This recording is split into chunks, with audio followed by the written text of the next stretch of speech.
بسم اللہ الرحمن الرحیم۔ السلام علیکم پیارے دوستو۔ حضرت امام حسین رضی اللہ تعالیٰ عنہ کی شہادت۔ دوستو، کربلا کے میدان میں حضرت حسین رضی اللہ تعالیٰ عنہ سے لڑنے والے ان کے دشمن کوئی غیر مسلم نہیں تھے، بلکہ سب کے سب مسلمان تھے۔ یہ قوم کل قیامت کے دن اللہ کو کیا جواب دے گی کہ جس نے اپنے نبی کی اولاد کو بھی قتل کر دیا ہو؟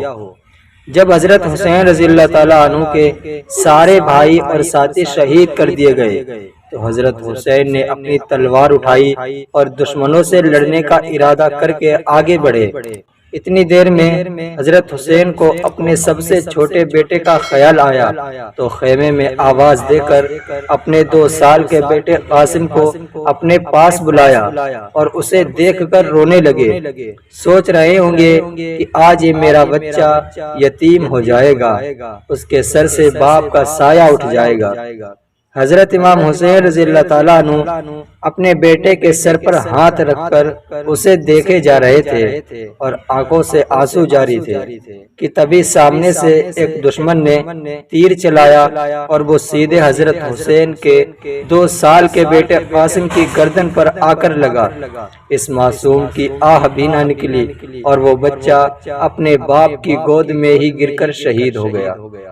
بیٹے کی ایسی موت دیکھ کر حضرت حسین بھی تڑپ اٹھے اور آنکھوں سے آنسو بہنے لگے، لیکن تبھی خود کو سنبھالا اور پھر اپنے بیٹے قاسم کی گردن سے بہتا ہوا خون ہاتھ میں لے کر آسمان کی طرف اچھال دیا اور کہا کہ اے اللہ، اگر تو اس حال میں بھی مجھ سے راضی ہے تو حسین بھی اس حال میں تجھ سے راضی ہے۔ اور پھر حضرت حسین نے اپنی تلوار لے کر دشمنوں کا مقابلہ شروع کیا۔ حضرت حسین رضی اللہ تعالیٰ عنہ کو اللہ نے بہت طاقت عطا فرمائی تھی، اسی لیے جو بھی ان کے سامنے آتا اپنی جان سے ہاتھ دھو بیٹھتا۔ حضرت حسین 3 دنوں کے پیاسے تھے، دشمنوں نے پانی تک روک رکھا تھا، پانی کا ایک بوند بھی اس نبی کے نواسے کو نصیب نہ ہوا۔ اسی حالت میں پیاسے حضرت حسین کربلا کے میدان میں اکیلے دشمنوں کا مقابلہ کر رہے تھے۔ حضرت حسین ایسی بہادری سے لڑ رہے تھے کہ دشمنوں کے لشکر میں ایک آدمی جن کا نام عبداللہ بن عمار تھا، اس نے کہا کہ اللہ کی قسم، میں نے ساری زندگی میں کوئی ایسا انسان نہیں دیکھا کہ جس کی آنکھوں کے سامنے اس کے سارے گھر والوں کو شہید کر دیا گیا ہو، پھر بھی وہ اتنی ہمت اور بہادری کے ساتھ اپنے دشمنوں کا مقابلہ کرے جیسے کہ آج حسین کر رہے ہیں۔ حضرت امام حسین کو بہت تیز پیاس لگی ہوئی تھی، اسی لیے وہ لشکر کو کاٹتے ہوئے سامنے دریا کی طرف بڑھتے جا رہے تھے اور دریا کے پاس پہنچ کر جیسے ہی ہاتھ میں پانی لے کر پینا چاہا تو سامنے سے ایک دشمن نے ایسا تیر چلایا کہ وہ سیدھے حضرت حسین کی گردن کو لگتا ہوا گزر گیا اور ان کی گردن سے خون بہنے لگا۔ حضرت حسین نے اپنی گردن کا خون اپنے ہاتھ میں لیا اور اللہ سے کہا، لگتا ہے کہ میں تجھ سے پیاسا ہی ملوں گا۔ اور پھر حضرت حسین اٹھے اور دشمنوں کی طرف مڑے تو دشمنوں نے آپ کو چاروں طرف سے گھیر لیا تھا۔ دشمن کی فوج گھوڑوں پر تھی اور حضرت حسین پیدل بھوکے پیاسے اکیلے ان دشمنوں کا مقابلہ کر رہے تھے۔ حضرت حسین دشمنوں کا مقابلہ کرنے کے لیے اٹھے اور ہاتھ میں تلوار لی، لیکن تبھی ایک دشمن نے حضرت حسین رضی اللہ تعالیٰ عنہ کے بائیں کندھے پر تلوار سے حملہ کیا کہ جس کی وجہ سے حضرت حسین کا ہاتھ کٹ گیا اور وہ بے بس ہو گئے، لیکن حضرت حسین نے ہار نہ مانی اور تلوار دوسرے ہاتھ میں لے کر دشمنوں کا مقابلہ کرنا چاہا، لیکن تبھی ایک دشمن نے ایک بڑا سا تیر جس کو نیزہ بولتے ہیں اس سے حضرت حسین پر حملہ کیا اور وہ نیزہ سیدھے حضرت حسین کے سینے میں گھسا دیا۔ حضرت حسین بے بس ہو کر زمین پر گر پڑے۔ شمر نے فوج سے کہا کہ آگے بڑھ کر حسین کی گردن کاٹو، لیکن کوئی اس کی ہمت نہیں کر پا رہا تھا، لیکن تبھی انس نام کے ایک دشمن نے آگے بڑھ کر حضرت حسین کے بال پکڑے اور تلوار گردن پر رکھ کر حضرت حسین کا سر کاٹ دیا۔ حضرت حسین کا جسم دھڑام سے زمین پر گرا اور پھر شمر کے حکم پر حضرت حسین کا سر تلوار کی نوک میں لگا کر آسمان کی طرف اٹھا دیا گیا۔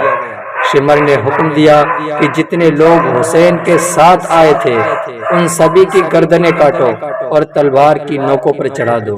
حضرت حسین کے سبھی ساتھیوں کی گردنیں کاٹی گئیں اور سبھی کی کٹے سر تلواروں کی نوک پر چڑھا دیے گئے، یہاں تک کہ ان ظالموں نے حضرت حسین کے 2 سال کے بچے حضرت قاسم کی بھی گردن کاٹی اور اسے بھی تلوار پر چڑھا دیا۔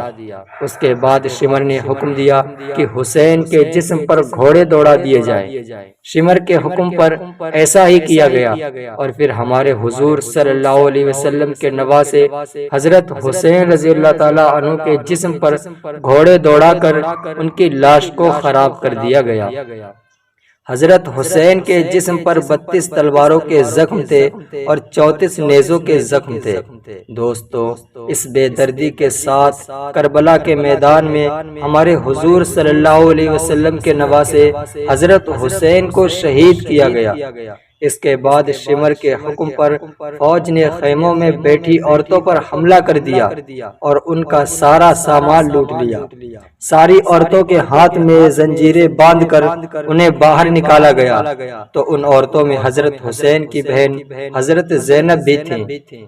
حضرت زینب نے جب باہر نکل کر گھر والوں کی لاشیں دیکھی اور اپنے بھائی حضرت حسین اور اپنے 2 سال کے بھتیجے قاسم کا کٹا ہوا سر تلواروں پر چڑھا دیکھا تو وہ تڑپ اٹھی، اور پھر حضرت زینب نے روتے ہوئے آسمان کی طرف دیکھا اور ہمارے حضور صلی اللہ علیہ وسلم کو پکار کر ایسا مرثیہ پڑھا کہ اسے سن کر دشمن بھی رونے لگے۔ حضرت زینب نے روتے ہوئے کہا، ہائے میرے نانا محمد، ہائے میرے نانا محمد، آ جاؤ آ جاؤ، آ کر کربلا کے میدان میں آ کر دیکھ لو، تمہارے گھر کی لڑکیوں کو آج زنجیروں میں جکڑ دیا گیا ہے، تمہارے بچوں کو قتل کر دیا گیا ہے۔ اے میرے نانا محمد آ جاؤ، آج کربلا کے میدان میں آ کر دیکھ لو کہ تیرے حسین کے ساتھ ان لوگوں نے کیا سلوک کیا ہے، اس کا سر کاٹ دیا ہے اور تلواروں پر اٹھا کر لے جا رہے ہیں۔ یہ مرثیہ سن کر دشمن کے بھی آنکھوں میں آنسو آ گئے، لیکن وہ اپنی حرکتوں سے باز نہ آئے۔ تبھی دشمنوں کی نظر حضرت حسین کے چھوٹے بھائی امام زین العابدین پر پڑی۔ وہ بہت بیمار تھے، اسی لیے خیمے کے اندر لیٹے ہوئے تھے۔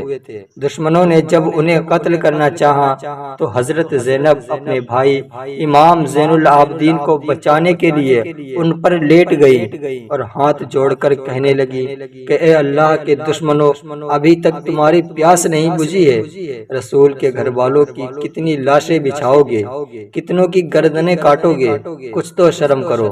آخر مجبور ہو کر دشمنوں کو پیچھے ہٹنا پڑا اور حضرت زینب نے اپنے بھائی امام زین العابدین کو قتل نہ ہونے دیا، اور پھر ان سارے لوگوں کو قیدی بنا کر یزید کے محل پہنچایا گیا۔ سارے راستے حضرت زینب اپنے بھائی امام حسین کی یہ حالت دیکھ کر روتی رہیں اور ان دشمنوں کے لیے بد دعائیں کرتی رہیں۔ آخر کئی دنوں کے سفر کے بعد یہ قافلہ یزید کے محل پہنچا۔ حضرت حسین اور ان کے ساتھیوں کا کٹا ہوا سر یزید کے سامنے رکھا گیا تو وہ سینہ تان کر کھڑا ہو گیا اور کہنے لگا کہ جو بھی میری مخالفت کرے گا اور میری بات نہیں مانے گا تو اس کا یہی انجام ہوگا۔ یزید کے ہاتھ میں ایک لکڑی کی چھڑی تھی تو اس نے وہ چھڑی حضرت حسین کے کٹے سر پر ماری اور پھر ہونٹوں پر چھڑی مارتے ہوئے کہا کہ میرے خلاف جانے والوں کا یہی انجام ہوگا۔ یہ منظر دیکھ ایک صحابی حضرت ابو برزہ اسلمی کھڑے ہو گئے اور یزید سے کہنے لگے کہ اے ظالم، اپنی چھڑی حسین کے ہونٹوں سے ہٹا لو، میں نے ان ہونٹوں پر اپنے نبی کے ہونٹوں کو لگتے ہوئے دیکھا ہے۔